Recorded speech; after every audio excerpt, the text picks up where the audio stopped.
In this lesson, we'll style what's remaining, which is this intro text and the services area. This is what these parts need to look like. This is the intro text and this is the services area. So let's get started.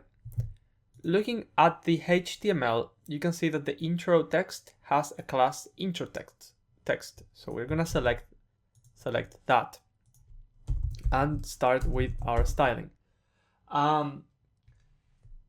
Things that the intro text have in common with actually the image text. One of them is that the maximum width will be of 1020, and also it needs to be centered. So we can copy and paste this. And another thing that we need is to set the color of the font to gray. So color gray. And let me just show you the centered aspect so you can see that it's actually working as well, so that gets centered as it was required. The size of the font is 1.5 rem, so that would be 24 pixels, because 1 rem is 16 pixels, so this one will be 24 pixels. So font size will be of 1.5 rem.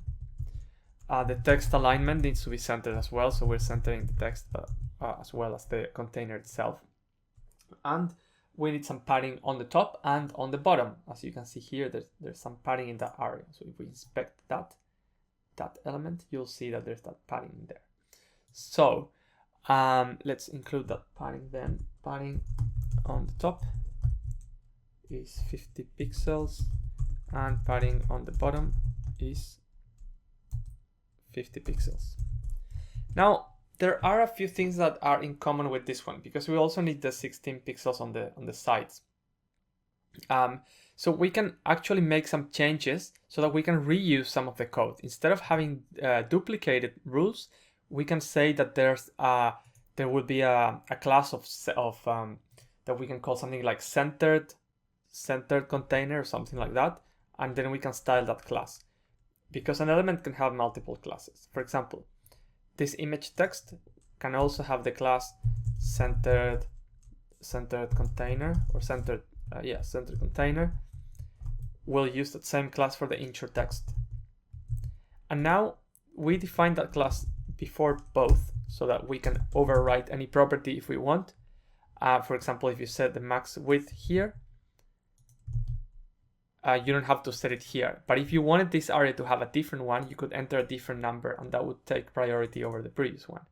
So that allows us not to have to repeat ourselves so much. We can grab all of these, put it here, and get rid of this part. So this should be looking exactly the same, well, plus the padding that we added, but now we only entered once. And we can give this class to other elements as well. So that's what we're actually doing next. The services area.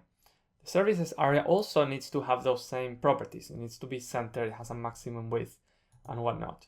So we're also going to give this class to our services. It's also going to have that same class. And there are a few more things that we want to style in the services area. And those are the single services. The single services need to have an alignment for the text. So let's go to single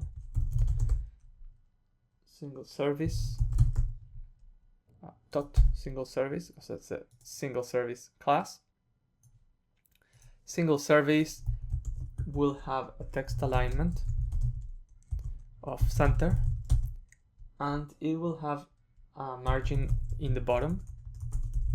Margin bottom of 32 pixels.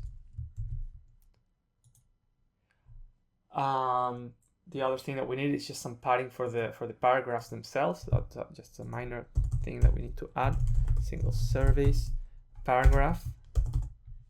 So if you remember, we have a paragraph inside of the single service, and we want this text to have a little bit of a padding on the sides.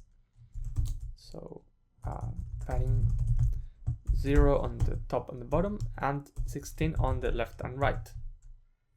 It's not gonna look any different, but that's something we want to have so that we never have this on the edge of some other element. Okay, so that's the bottom area. The other part that we need to do with the bottom area has to do with responsive design, and we're looking into responsive design next. But that's all for the mobile version. So we pretty much got the mobile version now ready for us, and this could be enough for a page, for a mobile page, but obviously we want to look a bit nicer on the desktop computer as well. So that's what we're doing next.